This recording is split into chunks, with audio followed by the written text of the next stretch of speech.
သေးကြပဲပြင်နိုင်နေဖြေရမလို့တော့ပါ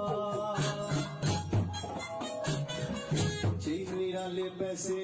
ကြံနေသူဒီလူဟာတိမ်မှာမဖြစ်နိုင်နေဘဝအရှုံးသာနောက်ဆုံးပဲဟုတ်လားဒီမှာဆိုပြီးငယ်ချိန်တန်ပြီးဆိုရင်ပြန်သွားဒီလူဟာဒီနေရာပဲချိန်တန်ရင်ပြန်လာရအောင်ပါမြေတာပါသူကြီးနာချင်လို့နေစိတ်အောင်လို့